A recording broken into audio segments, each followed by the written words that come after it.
اخبار حق نے ایک بار پھر محکمہ ایجوکیشن میں عجب کرپشن کی غضب کہانی کا انکشاف کر دیا۔ اخبار حق کو یہ اعزاز حاصل ہے کہ اس نے وقتاً فوقتاً محکمہ ایجوکیشن میں ہونے والی ہیرا پھیریوں کو بے نقاب کر دیا۔ روزنامہ اخبار حق ایک بار پھر محکمہ ایجوکیشن راولپنڈی میں کلاس 4 ملازمین کی ہونے والی بھرتیوں میں بڑی ہیرا پھیری سامنے لے آیا۔ میرٹ لسٹ کیسے چھپائی گئی، شفافیت کی دھجیاں کیسے اڑائی گئی، کس کس نے کس کس کو نوازا، کس کے گاؤں کے درجن بھر سے زائد افراد بھرتی ہوئے۔ روزنامہ اخبار حق کی رپورٹ کے مطابق محکمہ ایجوکیشن راولپنڈی میں سال 2021 کے دوران درجہ چہارم کی 215 اسامیوں پر ہونے والی بھرتی 8 ماہ بعد بھی سوالیہ نشان بنی ہوئی ہے۔ اس بھرتی کی میرٹ لسٹ تاحال خفیہ ہے۔ کوٹے کے تحت کون کون بھرتی ہوا، اس کا میرٹ کیا رہا، کس کس نے اپلائی کیا، کس پر اعتراض ہوا، یہ اعتراضات کس نے وصول کیے اور کیا فیصلہ ہوا، کس کو کیوں مسترد کیا گیا۔ ایک ایم پی اے کے خود ساختہ فوکل پرسن اور سرکاری ٹیچر کے گاؤں سے درجن بھر سے زائد افراد کیسے بھرتی ہوئے اور کس طرح انہیں راولپنڈی لگایا گیا۔ دیگر معاملات پر محکمہ کی خاموشی اور ہر چیز کو خفیہ رکھنے کے عمل نے 215 خالی اسامیوں پر اس بھرتی کے عمل کو پوری دال ہی کالی بنا ڈالا۔ حکومت Punjab, secretary schools education Punjab,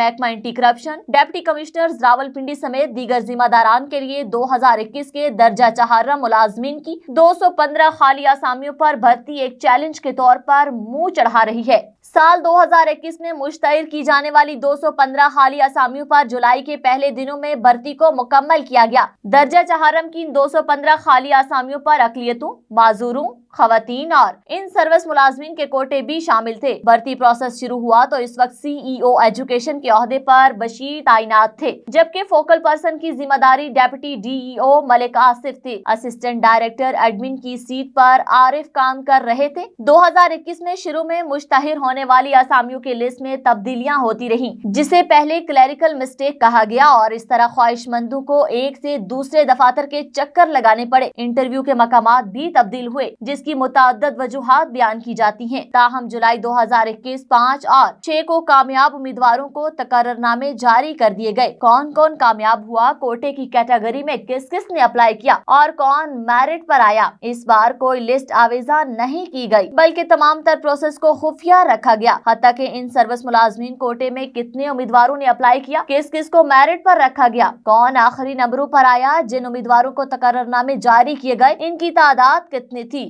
اور کیسے وہ کوٹے کی مختص سیٹوں پر کامیاب قرار دیے گئے، اس معاملے کو بھی محکمہ ایجوکیشن راولپنڈی کے ذمہ داران نے خفیہ رکھا۔ حیرت کن بات یہ ہے کہ محکمہ ایجوکیشن راولپنڈی میں کلیریکل سٹاف کے لیے موجودہ ایپکا کے دونوں تنظیموں کے عہدیداروں کے پاس ایسی کوئی لسٹ نہیں ہے۔ کون کون ان سروس کوٹے کے تحت بھرتی ہوا، بھرتی کے لیے کیا فارمولا رکھا گیا، جبکہ ان سروس کوٹے کے تحت بھرتی کے لیے سروس لینتھ کو کیوں نظر انداز کیا گیا، جو فارمولا ان سروس کوٹے کے لیے بنایا گیا اس کی منظوری کب اور کس نے دی اور اس کو کیوں کر مشتہر نہیں کیا گیا اور کیوں کر ایپکا کے دونوں دھڑوں کو اعتماد میں نہیں لیا گیا۔ ذرائع کا یہ بھی کہنا ہے کہ اس بھرتی کے پروسیس میں ایم پی اے میجر ریٹائرڈ لطاسب ستی کے فوکل پرسن کہلوانے والے آفتاب ستی جو سرکاری اسکول کے ٹیچر ہیں، ان کے گاؤں تھون سے درجن بھر سے زائد افراد بھرتی ہوئے۔ ایک ہی گاؤں سے کیسے درجن بھر سے زائد ایک ہی دفعہ بھرتی ہو سکتے ہیں؟ اس سے بھی زیادہ حیرت کن امر یہ ہے کہ گاؤں تھون تحصیل کوٹلی ستیا کے رہائشی امیدوار راولپنڈی شہر کے اسکول میں تعینات ہو سکتے ہیں۔ ذرائع کا یہ بھی دعویٰ کرنا ہے کہ خود کو فوکل پرسن کہلانے والے آفتاب ستی کے گاؤں تھون کوٹلی ستیا کی نعیمہ یاسمین کو